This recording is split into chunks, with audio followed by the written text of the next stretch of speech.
Good afternoon. यहाँ पे हम लोग लास्ट लेक्चर में कंसिडरेशन पॉइंट देख रहे थे, ओके ना। कंसिडरेशन के अंदर हमने 5 पॉइंट स्टडी किए हैं कि इसेंशियल एलिमेंट्स, essentials और legal rules for consideration. 5th point तक हम लोग आए थे, इट इज रियल और नॉट इल्यूजरी, यानी कि ये इल्यूजरी नहीं होना है, मतलब कि रियलिस्टिक होना चाहिए। यहाँ तक हमने स्टडी किया था, okay. So 6th point is that something other than the promisor's existing obligation. मतलब यहाँ पे जो भी ऑब्लिगेशंस है, तो प्रॉमिसर्स के ऑब्लिगेशंस क्या है, प्रॉमिसर्स एग्जिस्टिंग ऑब्लिगेशंस क्या है, उसके हिसाब से कंसिडरेशन किस तरह से होगा। The act constituting consideration must be something which the promiser is not already bound to do, and promise to do what he already is bound to do is no consideration. अभी यहाँ पे जो भी आपने प्रॉमिस किया है, promiser ने जो भी कुछ किया है, तो उसके लिए वो बाउंडेड नहीं है, ऐसा बता रहे। तो किस तरह का है ये जो भी कंसिडरेशन है, लीगल कंसिडरेशन कैसे होगा। So let's see one example. A received summons to appear before court as witness on behalf of B. A को एक समन्स मिलता है। समन्स का मतलब पता है ना, एक नोटिस मिलती है। लॉ के हिसाब से अगर देखा जाए तो उस नोटिस के लिए समन्स कहा जाता है। आपको अलर्ट किया जाता है, अवेयर किया जाता है कि आपको कोर्ट में हाजिर होना है। ए को इस तरह का समन्स मिल रहा है। किस चीज के लिए? Witness on behalf of B. B के लिए आप विटनेस हो, तो आपको इसके लिए कोर्ट में आना है। सो B agree to pay money. B ने एग्री क्या किया? मनी क्यों की पे करना क्यों है ए के लिए? For his trouble. वो नहीं आ सकता है, लेकिन उसे आना जरूरी है क्योंकि बी के लिए वो एक विटनेस है, जिसकी वजह से क्या हो सकता है, बी की हेल्प हो सकती है। तो बी ने एग्री कर दिया कि मैं पे करूंगा, मनी पे किए जाएंगे इसके लिए। Held the promise to pay money was void for want of consideration because ये was under legal duty to appear as a witness. जब भी कोर्ट कोई समन्स या नोटिस देता है किसी एक पर्सन के लिए, तो ये एक लीगल प्रोसेस है। तो इसके अंदर बी को पैसे देना, बी का जो भी है यहाँ पे एग्री होना पे करने के लिए, मनी देने के लिए, तो ये वॉइड है। वॉइड क्यों है? क्योंकि ये अंडर लॉ नहीं आता है। यहाँ पे जो भी ट्रबल है ई की, लेकिन फिर भी आपको जो भी मनी प्रोवाइड करना है, तो कंसिडरेशन क्या रखे? पे करते वक्त the promise to pay money was void for want of consideration. कि ये भी नहीं मानना चाहिए या कंसिडर करना चाहिए कि अगर मुझे कोर्ट में जाना है, बी के लिए जाना है, तो मुझे बी ने पैसे देना जरूरी है, क्योंकि ये कोर्ट ने आपको क्या किया है कि नोटिस दिए है। तो ये कंसिडर करना ये लीगल नहीं है। बी से आपको मनी रिटर्न, जैसे हम लोगों ने देखा ना कि समथिंग इन रिटर्न म्हणजे कंसिडरेशन म्हणजे काय आहे की इथे मला रिटर्न मध्ये काहीतरी अपेक्षित आहे। पण इथे जेव्हा तुम्हाला एखादं बाय लॉज किंवा तुम्हाला कोर्टाकडूनच ती सुनावणीसाठी बोलावलेलं असेल ऍज अ विटनेस म्हणून, तर त्यावेळी ते लीगल डॉक्युमेंट आहे आणि त्यासाठी तुम्ही असं कन्सिडर करणं, पैसे मिळवणं त्यातून, हे तेवढंच लीगल नाही. So it is called a void. Okay. So something other than the promisor's existing obligation. आपके कुछ ऑब्लिगेशंस भी रहते हैं ना, आपके रोल्स रिस्पॉन्सिबिलिटीज का, ऑब्लिगेशंस का होना बहुत जरूरी है लाइफ में। जैसे कि अगर आप आपके जो पेरेंट्स है उनके लिए आपके कुछ रिस्पॉन्सिबिलिटीज रहते हैं। जैसे कि वो अगर आपको एक बार आप बड़े हो गए, खुद कमाने लगे, सेल्फ इंडिपेंडेंट बन गए, तो ऐसे हालात में पेरेंट्स को हेल्प करना ये आपकी ड्यूटी है। इसके लिए आपको रिटर्न में कुछ मांगने की जरूरत नहीं है, क्योंकि ये क्या है, ये आपके ऑब्लिगेशंस है, तुमचं कर्तव्य आहे ते, आणि त्या पद्धतीने तुम्ही तुमचे रोल्स करणं गरजेचं आहे। म्हणजे लीगल काय आहे आणि इलिगल काय आहे, त्यासाठी तुम्हाला तुमचे ऑब्लिगेशन्स माहिती असणं खूप गरजेचं आहे, तेव्हा तुमचे कन्सिडरेशन्स प्रॉपर असतात।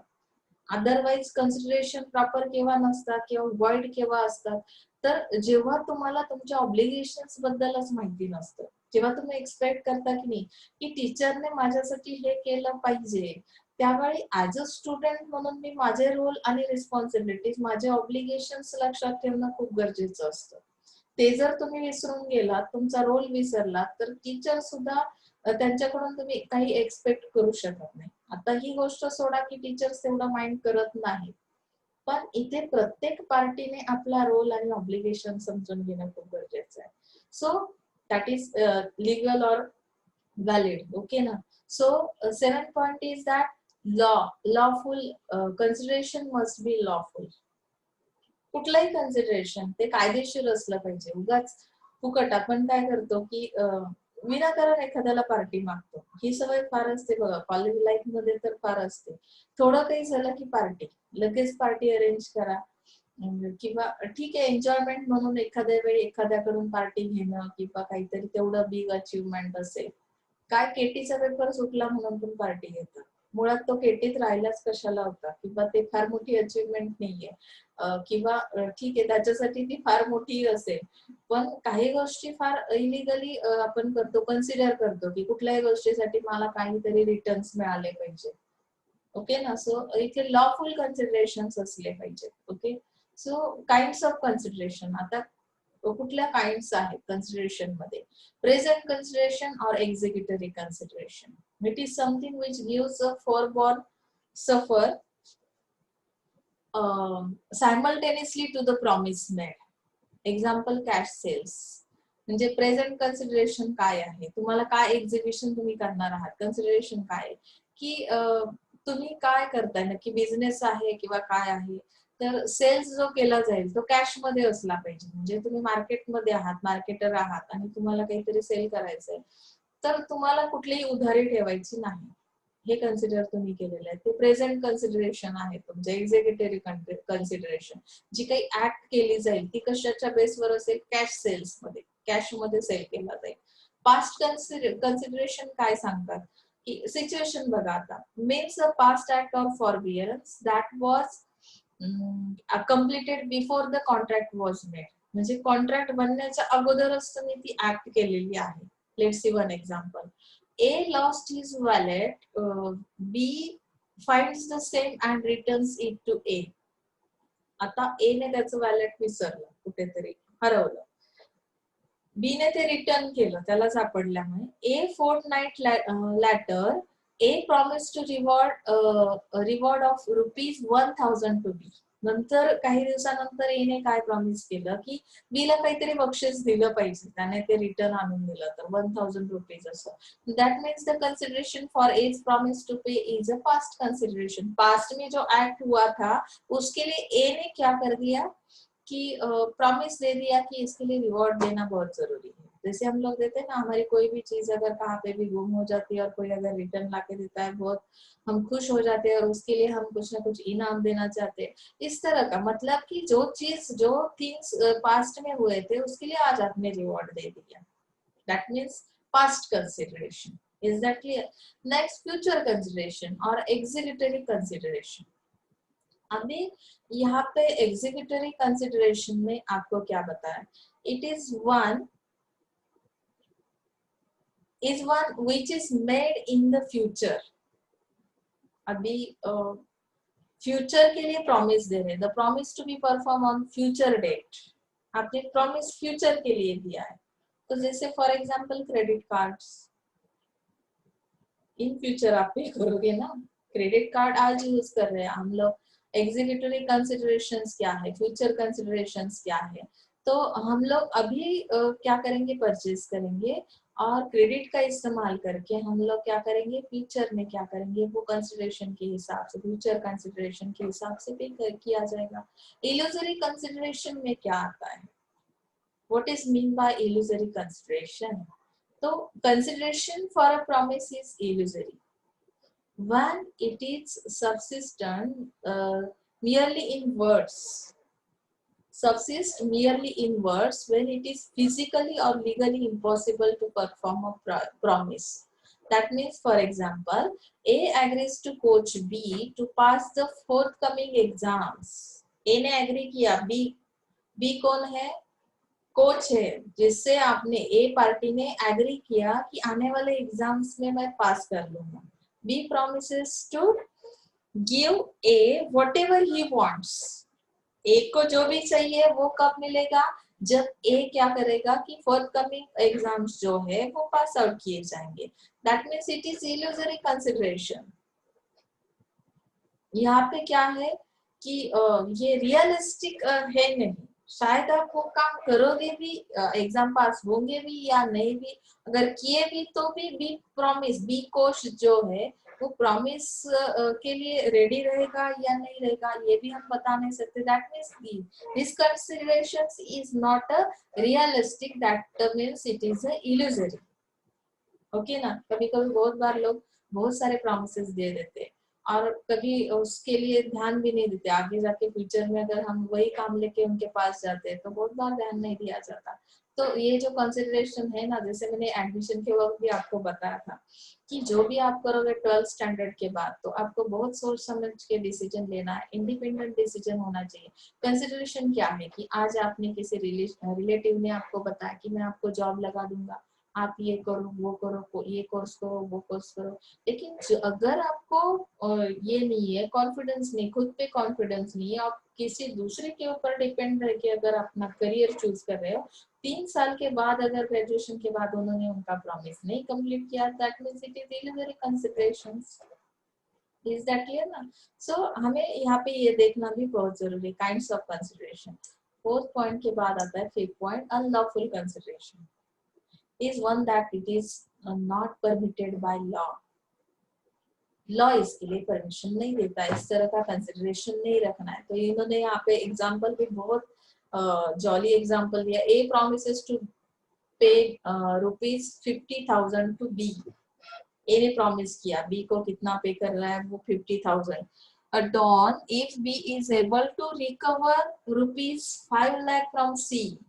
अगर बी क्या कर रहा है कि सी के पास जो 5 लाख रुपीस है वो अगर वो निकलवाता है, बी अपना काम करता है, तो शायद ए क्या करेगा कि बी को 50,000 रुपीस देगा. मतलब सी के पास ए के जो मनी है 5 लाख रुपीस है, तो क्या करने हैं, they had advance as a loan which has not been returned.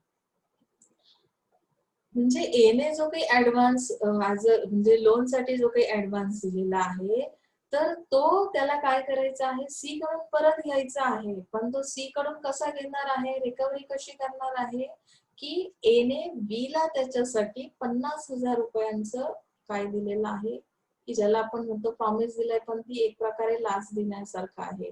किंवा इथे जे कन्सिडरेशन्स ठेवलेले आहेत, बीने हे माझं काम केलं, सी कडून पैसे वसूल केले, तर मी बीला त्यासाठी एवढी अमाउंट देणार आहे. हे लॉफुल आहे का सांगा कन्सिडरेशन? नाही, इट इज अनलॉफुल कन्सिडरेशन. म्हणजे अशा पद्धतीचे कन्सिडरेशन असू नयेत असं त्यांनी इथे मेन्शन केलंय. ओके, समजतंय ना इथपर्यंत? हा पुढचा पॉइंट नाहीये तुम्हाला सिलेबस मध्ये नाही. पुढचा तुमचा आहे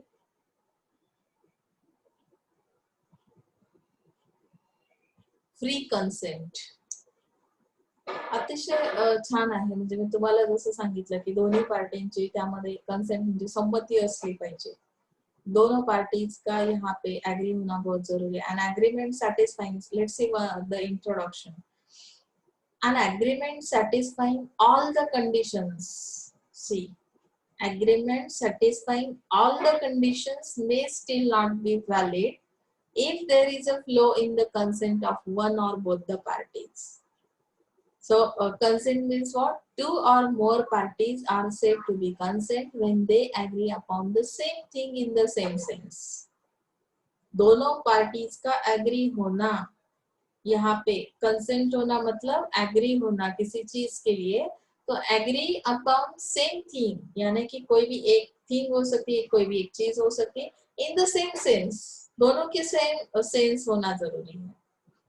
अगर मैं लेक्चर कर रही हूँ, मेरा एक बेस्ट फ्रेंड मेरे साथ बैठा है, अगर हम लोग इमेजिन करके हम क्लासरूम के अंदर हैं, मेरा इंटेंशन, मेरा सेंस क्या है कि मुझे पढ़ना है, लेकिन मेरे फ्रेंड का इंटेंशन सेम सेंस नहीं है, तो फ्रेंडशिप ज्यादा दिन तक टिकती नहीं है. देखो, बहुत बार आपको डिस्टरबेंस हो रहा है, आपका सेंस अलग है, उसका सेंस अलग है, तो इस हालात में रिलेशन नहीं बनते।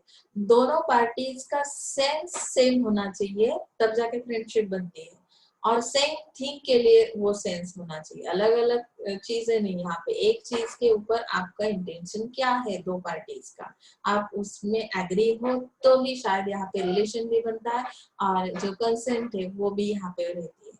सो consent of the parties mean the parties to contract must mean the same thing in the same sense. Under the English law, consent means a consensus idea. So A has two cars and Indica and Indigo. A के पास कौन से दो car है, उन्होंने brand दिए, name दिए, Indica and Indigo. A offers to sell the Indica. अभी ए को दो कार में से एक ही कार क्या करनी है, सेल करनी है, वो कौन सी है, indica. While B accepts thinking the car to be sold was Indigo. अभी बी ने कंसिडर यहाँ पे क्या कर लिया, बी ने कंसिडर कर लिया कि शायद इंडिगो सेल करेगा, बराबर है ना। Here there is no consent as there is no meeting of minds. यहाँ पे कंसेंट नहीं है, ए को तो सेल करना है, एक टाइप की कार है, बी ने कुछ और थिंक कर लिया, और इस वजह से दोनों का कंसेंट यहाँ पे नहीं है, एक चीज के ऊपर दोनों का सेम सेंस नहीं है, तो भी यहाँ पे फ्री कंसेंट नहीं हो सकती। ओके ना। So free consent refers to consent which has been rendered by free will of the parties. That is, consent is voluntary. Under section 10 of the act specifically states that the contract is valid and enforceable if it is made with the free consent of the parties. मतलब यहाँ पे contract बनने के लिए बहुत सारी चीजें जरूरी है। देखो कंसिडरेशन हमने जैसे देखा, विदाउट कंसिडरेशन कोई चीज वैलिड नहीं हो सकती, कंसिडरेशन लॉफुल होना जरूरी है। वैसे यहाँ पे फ्री कंसेंट किस तरह से आते हैं, अगर मुझे कोई वैलिड कॉन्ट्रॅक्ट बनाना है जो की एन्फोर्सेबल होना चाहिए, जे अंमलात आणण्यासारखं आहे, तर त्यामध्ये दोन्ही पार्टीचं फ्री कंसेंट असणं खूप गरजेचं आहे। मग त्यामध्ये फ्री कंसेंट साठी त्यांनी consent is said to be free when it is not caused bye.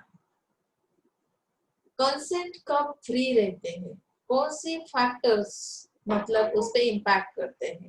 Free consent नहीं मतलब क्या है, उसमें कोर्शन है, under section as defined in under section 15 first point C, coercion as defined in under section 15। कोई जबरदस्ती नहीं चाहिए, ए पार्टी ने बी पे नहीं करनी, बी पार्टी ने ए पे नहीं करनी, दो पार्टीज के बीच अगर कॉन्ट्रैक्ट बन रहा है तो कॉन्ट्रैक्ट फ्री कंसेंट का कॉन्ट्रैक्ट होना जरूरी है, लीगल कॉन्ट्रैक्ट होना जरूरी है, तो जबरदस्ती नहीं चलेगी, अनड्यू इन्फ्लुएंस उसके होने नहीं चाहिए, आगे जाके फ्यूचर में आपको प्रॉब्लम नहीं होना चाहिए, बैड इम्पैक्ट्स नहीं होने चाहिए, फ्रॉड नहीं होना चाहिए उसके अंदर, मिस रिप्रेजेंटेशन नहीं करना है। बहुत बार हम लोग गलत इंफॉर्मेशन प्रोवाइड करते हैं, उसकी वजह से कॉन्ट्रैक्ट बनता तो है लेकिन बीच में टूट जाता है, तो मिस रिप्रेजेंटेशन भी नहीं करना है। आप जो भी, जैसे आपको सेल करना था, अगर मैंने आपको यहाँ पे एक अलग एग्जांपल है, फिर भी हम इंडिगो का एग्जांपल देते हैं कि इंडिका और इंडिगो दो अगर कार है, और यहाँ पे आपने क्या कर दिया कि आपको सेल करनी है इंडिका और आपने दिखाई इंडिगो, और वापस आपने इंडिका को क्या किया, रिप्रेजेंट किया, तो मिस रिप्रेजेंटेशन किया, सामने वाली पार्टी को क्या कर दिया, थोड़ा सा कंफ्यूज कर दिया, तो ये भी कॉन्ट्रैक्ट फ्री कंसेंट कॉन्ट्रैक्ट नहीं है, इसमें फ्री कंसेंट नहीं दोनों पार्टीज का। Mistake subject to the provisions of under section 20, 21, 22, जैसे मैंने लास्ट लेक्चर में आपको बताया था, कोई भी मिस्टेक यहाँ पे नहीं होनी चाहिए। जैसे हम बहुत बार बोल लेते हैं कि पेपर लिखते भी है बच्चे और वो बाद में मैसेज डाल देते हैं कि मैडम इस क्वेश्चन में मुझसे ये गलती हो गई, तो हम एक्सेप्ट कर लेते हैं, लेकिन ये एज पर लॉ पॉसिबल नहीं है। कोई भी कॉन्ट्रैक्ट अगर बनता है उसमें अगर कोई गलती होती है तो उसके लिए प्रोविजंस दिए हैं, उस प्रोविजंस के बारे में पढ़ना, जानकारी लेना, इंफॉर्मेशन लेना, ये बहुत बहुत जरूरी है।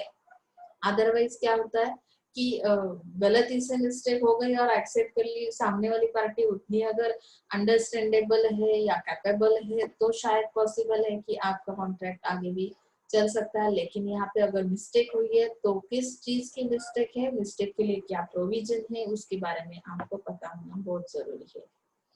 Consent is not free when it will not have been given but for the existence of such coercion. undue influence and fraud and misrepresentation or mistake. तो यहाँ पे हम डेफिनेशन देख सकते हैं. Let's see the definition of consent. Consent of either party if obtained by any one of the above factors will result in flow in the consent. Let's see one example. A threatens to kill B. आप लोग बोलोगे यहाँ पे तो direct murder की बातें होती है मैडम, लॉ में क्यों? तो लॉ इसके लिए तो बनाया गया है कि आपको समझ में आ सके कि यहाँ पे किस तरह से लोग जबरदस्ती करते हैं, जबरदस्ती कोई चीज आपसे करवाते हैं. तो हमें ऐसे हालात में क्या करना जरूरी है, हमारा रोल क्या है, हमारे ऑब्लिगेशंस क्या कहते हैं, मेरे एथिकल मैनर्स क्या है. यहाँ पे डायरेक्टली ए ने क्या कर दिया, A threatens to kill B. B को धमकी दी, आपको मार देंगे हम लोग.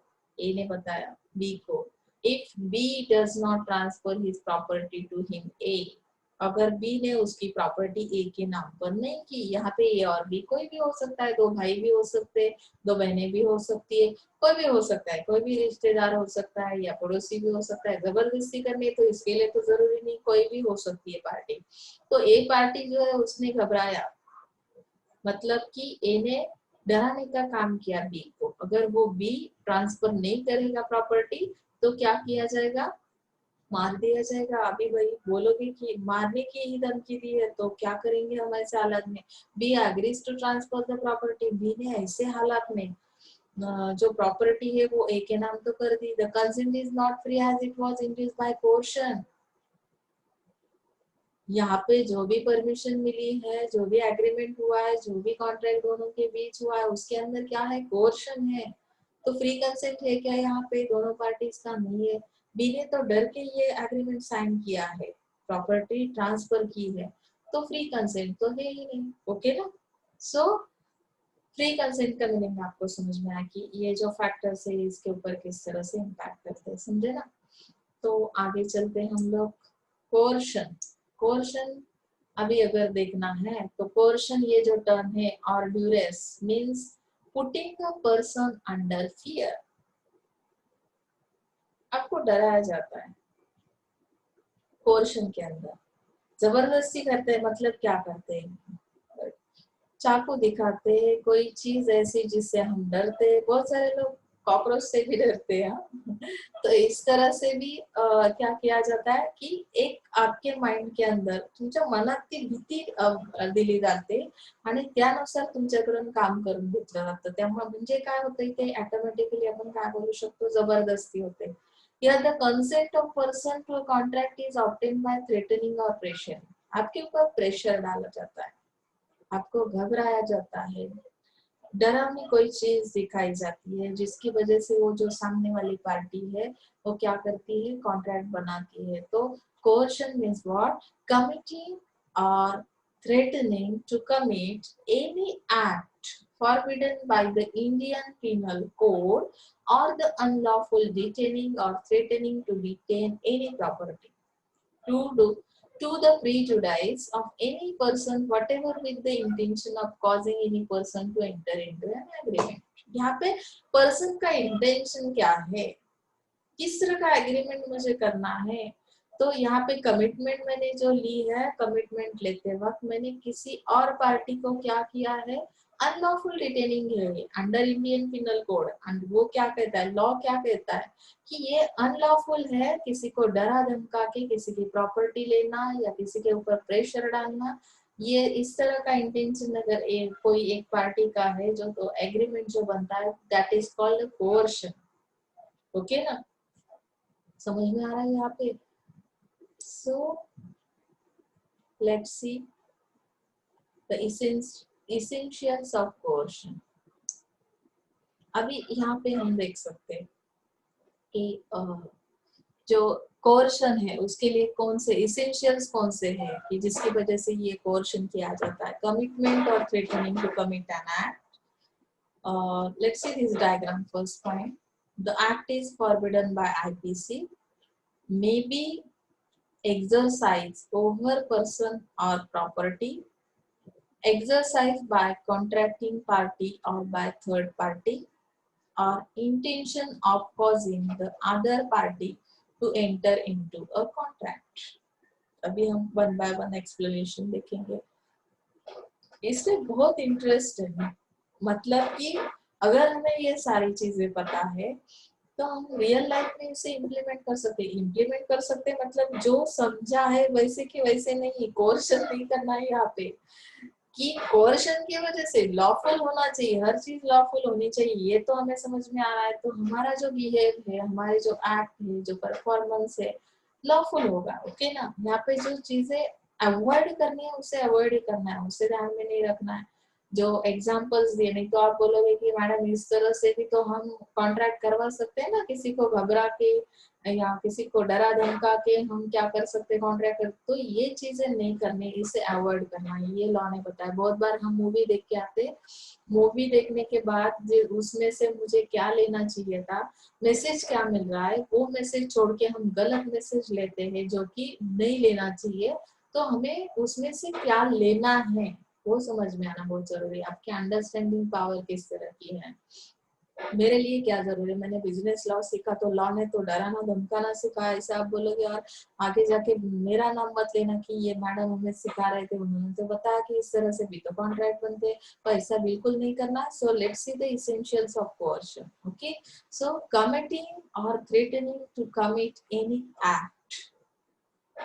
In order to establish coercion, there must be an act of force or threat of force. For example, a Hindu widow, you know that what is meant by widow, and age 13, let's see the age, forced to adopt a boy under threat। अभी उसे भी तो कुछ ना कुछ डराया जा रहा है। 13 एज की अगर लेडी है, वो भी विडो है, हिंदू विडो है। आपको पता है कि हिंदू कल्चर में जब भी लेडीज इस तरह के होते थे, विडो की कंडीशन में रहते थे, तो उनको किस तरह से उनकी कंडीशन रहती थी, पूरे बाल कटवाए जाते थे, बिल्कुल उनका जो ड्रेसअप है वो चेंज किया जाता था, उनके खाने का भी पूरा बंदोबस्त ऐसा कर लेते थे कि वो आगे जाके कभी ग्रोथ उसकी होनी नहीं चाहिए। तो इस तरह से यहाँ पे डराया धमकाया जाता है कि थ्रेट के अंदर वो क्या करते हैं कि फोर्सली उसे अडॉप्ट करने के लिए फोर्स किया जाता है कि under threat that her husband dead body will not be allotted to remove unless she adopted the boy. अभी 13 एज की लेडी है, वो भी विडो है, हिंदू विडो है, और उसे क्या किया गया कि अगर वो अडॉप्ट नहीं कर रही है तो उसकी जो हस्बैंड है, उनकी जो डेड बॉडी है उसे रिमूव नहीं किया जाएगा। अभी देखो कितना इमोशनली ये ब्लैकमेल करना, ब्लैकमेलिंग है। तो यहाँ पे इस तरह से क्या किया गया, कोर्स जबरदस्ती की उसके ऊपर। तो herein amounted to coercion by threatening to commit an act। उसे ये चीज करने के लिए, अडॉप्ट करने के लिए, बॉय को अडॉप्ट करना है, इस चीज के लिए, इस एक्ट के लिए, कमिटमेंट उसके लिए, उसे डरा के, उसे जबरदस्ती करके कंडीशंस इस तरह की क्रिएट की कि उसे वो एक्ट करना पड़ा। Essentials of coercion: committing or threatening to commit any act। आपको कोई भी चीज जबरदस्ती करवाने के लिए इस तरह से कमिटमेंट किए जाते हैं। Okay, so that is the first essential। Second essential is that coercion may be exercised over a person or property। That means coercion may be directed against person or property। यहाँ पे वो लोग बता रहे हैं कि कोर्शन में भी डायरेक्टेड अगेंस्ट अ पर्सन और प्रॉपर्टी। ये जबरदस्ती कोई पर्सन पे भी की जा सकती है, प्रॉपर्टी के लिए भी, पर it is against the person, it may be against contracting party और against anyone in whom the contracting party is interested. For example, villain threatening to kill the mother of the hero. अभी hero यानी कि जो actor है, उसके लिए क्या किया कि उसे धमकाया कि उसकी मदर को मार दिया जाएगा। क्यों? विलियन ने क्या किया, घबरा दिया, मतलब हीरो के लिए एक घबराने वाली चीज बता दी कि आपकी मदर को मार दिया जाएगा। क्यों मारा जाएगा? If the hero does not sign certain documents, अगर उसने कुछ डॉक्यूमेंट्स जो आपको साइन करवाने हैं, उस पे साइन करवाने के लिए आपने धमकी दी कि आपकी मदर के लिए ये हार्मफुल हो सकता है, उनकी जान जा सकती है। That means coercion may be exercised over a person और प्रॉपर्टी अल्सो। यहाँ पे हीरो है, हीरो के ऊपर जबरदस्ती की गई, क्यों की गई? प्रॉपर्टी के लिए, कि उनको कुछ डॉक्यूमेंट साइन करने थे। Is that clear? ओके ना? So fourth point is that coercion can be exercised by the contracting party or by anyone on its behalf. अभी यहाँ पे देख सकते हैं आप लोग कि coercion किस तरह का can be exercised by the contracting party. That means it is not always necessary that only the contracting party alone must exercise coercion. Someone on his behalf can also exercise coercion. मतलब कि किसी और party के लिए ही coercion किया जाता है ऐसा भी नहीं है. It depends on someone on his behalf can also exercise coercion. मतलब कोई और भी इसमें शामिल हो सकता है. जैसे say this example. A employs B. अभी A काम दे रहा है B के लिए, क्या? To threaten C. Why? To make C part with rupees 15 lakh. 50 lakh rupees के लिए C से हमें 50 लाख रुपीस चाहिए, तो उसे क्या करना है? डराना है. C को डराने का काम B को करना है और B को इसकी वजह से A काम दे रहा है. That means यहाँ पे on behalf of other person किसी सेकेंड पार्टी के ऊपर कोर्शन किया जाता है, जबरदस्ती की जाती है. सी के ऊपर जबरदस्ती करने वाले ए पार्टी जो है सी पार्टी के ऊपर जबरदस्ती क्या करेगी? उससे 50 लाख रुपीस का डिमांड रख रही है, उससे पैसा कमाना है, तो फिर बी के लिए उसने काम लगा दिया ऑन बिहाफ ऑफ बी. यहाँ पे दो पार्टी के अलावा थर्ड पार्टी भी है कोर्शन में. बी के ऊपर भी क्या है? कोर्शन है. यहाँ पे आपको ये काम करना है क्योंकि क्या है? ए एम्प्लॉयज बी. ओके ना? सो the fifth point is that the acts of coercion must be done with the intention of causing the other party to enter into a contract. अभी इसमें बताया गया है it is essential that the act of coercion must be done with the intention of obtaining the consent of the other party and inducing him wrongfully to enter into a contract. अभी यहाँ पे कुछ चीजें हम जैसे miss representation मैंने बताया ना, तो इस तरह से भी आप लोग क्या करते हो कि कॉन्ट्रैक्ट करवा लेते हो. जबरदस्ती तो है लेकिन आपका इंटेंशन क्या है? कि कोर्शन तो है लेकिन इंटेंशन क्या है? कि आपने उसकी कंसेंट भी ली. अभी जैसे आप लोग शादी के टाइम पे तो आप लोग बोलते हो ना, मैंने एक जोक सुना था वो मैं आपको बताऊंगी, थोड़ा इसके रिलेटेड है कि वाइफ बोलती है कि जब शादी होने वाली थी तो आपके पिताजी ने तो बताया था कि आपकी इतनी जमीन है, इतनी प्रॉपर्टी है, तो अभी तो कुछ दिख नहीं रहा. तो मिस रिप्रेजेंटेशन है इसमें. तो इसकी वजह से शायद फ्री कंसेंट मिला सेकेंड पार्टी ने. वाइफ की जो पार्टी है बी पार्टी में जिनको, और हस्बैंड की जो है ए पार्टी, उनके बीच जो कॉन्ट्रैक्ट होने वाला था, कॉन्ट्रैक्ट बनाने के लिए उन्होंने मिस रिप्रेजेंटेशन किया और फ्री कंसेंट लिया. फ्रीली कंसेंट क्यों हुआ? क्योंकि इन्होंने बताया हमारे पास इतनी प्रॉपर्टी है, बताया ना. तो वो बोल रहा है कि अभी तो कुछ दिख नहीं रहा, तो वो हस्बैंड बोलता है कि ये तो पूरे कुल मिला के गांव की प्रॉपर्टी मिला के हमने ये बताया था. तो रॉन्गफुली आपने एंटर किया कॉन्ट्रैक्ट में बी पार्टी को, और उसके ऊपर कोर्शन, मतलब यहाँ पे इनडायरेक्टली कोर्शन ही हुआ और उसकी वजह से ये कॉन्ट्रैक्ट बना है. that means the acts of coercion must be done with the intention of causing the other party to enter into a contract. आपने इंटेंशन क्या दिया कि हम बहुत पैसे वाले लोग हैं, तो इसकी वजह से सामने वाली पार्टी इंप्रेस हो गई, उसका इंटेंशन बना, आपके बीच कॉन्ट्रैक्ट बनाने के लिए उन्होंने कंसेंट दिया और इसकी वजह से कॉन्ट्रैक्ट बना. तो इस तरह से भी तो क्या करते हैं हम लोग? कंसेंट, फ्री कंसेंट लेते हैं. इसके बहुत सारे कॉन्सिक्वेंसेस है, उसमें हमें नहीं जाना है, फिर भी मैं आपको इसका एग्जांपल बताती हूँ. ये नहीं लिखा तो भी चलेगा. A threatens to kidnap B and if B does not transfer the property in A's name, B accordingly transfers the property in A's name. B alone can avoid the contract.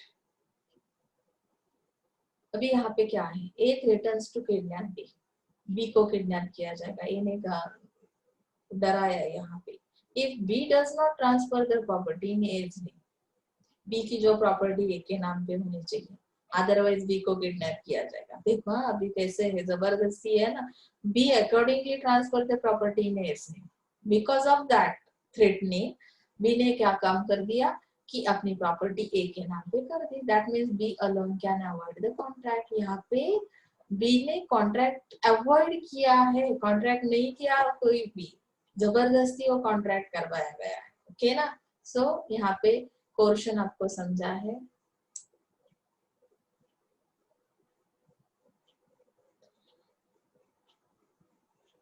ये undue influence जो है इसमें क्या आता है, देखो, it is the unfair of one's position और power. Here the contracting parties are at different levels. मतलब कि जो आपकी पोजीशन है, पावर है आपके हाथ में, उसका गलत इस्तेमाल करना, अनड्यू इन्फ्लुएंस। मतलब कि कॉन्ट्रैक्टिंग पार्टीज क्या है कि ए पार्टी क्या है, बी पार्टी क्या है, उसकी पोजीशन क्या है, उसके हाथ में कौन से पावर्स है। जैसे कि दो अलग अलग पर्सन से, दो अलग अलग काम करने वाले पर्सन से, तो उनकी पोजीशन डिफरेंट है। तो यहाँ पे आपने unfair use of one's position, एक ने अपनी पोजीशन का गलत इस्तेमाल कर दिया। One of the contracting party is in the dominant position while the other is in the subordinate position. एक है तो हाई लेवल पे काम कर रहा है, दूसरा थोड़ा सबऑर्डिनेट लेवल पे काम कर रहा है। And the dominant party is in the position to influence the subordinate party. जो हाई लेवल पे, ऑब्वियसली वो क्या करेगा, लोअर लेवल पे क्या करेगा, इम्पैक्ट करेगा, and thereby getting an unfair advantage, unlike coercion where the pressure is of physical nature. In undue influence the pressure is of mental nature. इसका इम्पैक्ट क्या हुआ, अनड्यू इन्फ्लुएंस मतलब इम्पैक्ट क्या है, इसमें गलत इम्पैक्ट क्या हो रहा है कि पोजीशन के हिसाब से यहाँ पे इनडायरेक्टली कोर्शन हो रहा है। दो लोग जब साथ में चलते हैं ना, एक की पोजीशन थोड़ी बढ़िया है, एक थोड़ा मिडिल क्लास है, तो अनऑब्वियसली वो फॉलो करता है। जो हाई लेवल पे काम करने वाला है उसे रिस्पेक्ट देता है, या अदरवाइज डर के मारे भी कभी कभी हम लोग बहुत बार उसकी सुनते हैं। तो यहाँ पे इनडायरेक्टली ये क्या है, मेंटल प्रेशर है आपके ऊपर, इसकी वजह से ये कोर्शन हो रहा है। So undue influence is means where the relations substituting between the parties are such that one of the parties is in position to dominate the will of the other and uses that position to obtain an unfair advantage over the other. unfair advantage लेते, इसका हम गलत इस्तेमाल करते position का, और advantage लेते रहते दूसरी पार्टी से। बहुत बार हम काम पे लगा देते, क्लास में भी बहुत बार ऐसे देखा जाता है कि कोई तो एक ऐसा रहता है कि जो लीडरशिप करता है पूरे क्लास की, और कभी कभी हम लोग उसकी सुन लेते, डर के मारे, कोर्शन के मारे हम लोग बहुत बार उसकी पोजीशन क्या है, पोजीशन तो कुछ नहीं है, लेकिन उसमें वो लीडरशिप की लीडिंग जो स्किल है उसके अंदर है, तो डराता है। थ्रेटनिंग मतलब क्या है, डराने का काम करता है। अगर आपने ये नहीं किया तो मैं ये करूंगा, वो नहीं किया तो, जैसे कि इसके अंदर भी रैगिंग वगैरह चलती है ना, तो अभी तो उस पे बहुत सारे लिमिटेशंस आए, लेकिन पहले तो बीच में बहुत बार हम लोग उसके बहुत सारे किस्से सुनते थे कि रैगिंग की वजह से कभी कभी किसी की जान भी जा सकती है। तो इस तरह से प्रेशर करवा के हम लोग बहुत सारी चीजें उसके अनफेयर एडवांटेज लेते हैं। That means it is called undue influence. Essentials क्या है उसमें, the relation existing between the parties are such that one of them is in dominant position while the other is in subordinate position. Because of the dominant position, party gets an unfair advantage. So let's see one example. Hindu woman well advanced in age at the instance of the spiritual advisor bequeathed her property to her spiritual advisor with the object of securing benefits to the soul in the next world. The act amounted to undue influence. म्हणजे इथे काय सांगितलं बघा, in case of undue influence both the above mentioned conditions must be present simultaneously. तो यहाँ पे example जो दिया है हिंदू वुमन का, एज के लिए क्या एडवांटेज लेते हैं कि स्पिरिचुअल क्या है, अनस्पिरिचुअल क्या है, एडवाइजर कौन है इसके लिए, तो किस तरह के उसे लॉ ने सेफ्टी सिक्योरिटी प्रोवाइड की है, नेक्स्ट वर्ल्ड के लिए उन्होंने, मतलब कि आगे जाके उनके ऑब्जेक्ट क्या है, बेनिफिट्स क्या मिलेंगे।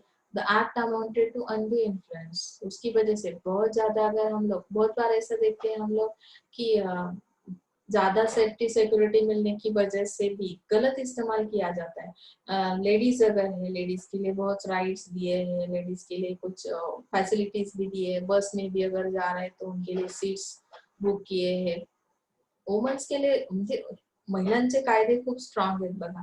आणि मग बऱ्याचदा असं होतं की 90% महिलांवर अत्याचार होत असेल तरी 10% महिला याचं अनफेअर ऍडव्हान्टेज काय घेतात, तर कधी कधी सुनेचा त्रास सासूला होतो, पण ही जर कोर्टात ओरडत गेली तर कायदा हिच्या बाजूने जास्त विचार करतो. म्हणजे काय होतं की इथे अनफेअर ऍडव्हान्टेज घेतलं जातं, त्या कायद्याचा तुम्ही गैरवापर करता. येते ना लक्षात? तर अशा पद्धतीने आपण अनड्यू इन्फ्लुएन्स पर्यंत आलेलो आहोत. हे काही गरजेचं नाही, तुम्हाला इसेन्शियल्स नकोय, फक्त जस्ट तुम्हाला एक त्याची माहिती पाहिजे म्हणून दिली. ते नोट्स मध्ये नाही लिहिलं तरी चालेल अनड्यू इन्फ्लुएन्स. इथे आपण आज थांबूया आणि पुढच्या लेक्चरला आपण remedies for breach of contract तो पार्ट स्टार्ट करूया पुढच्या लेक्चरला. ओके ना? So thank you so much.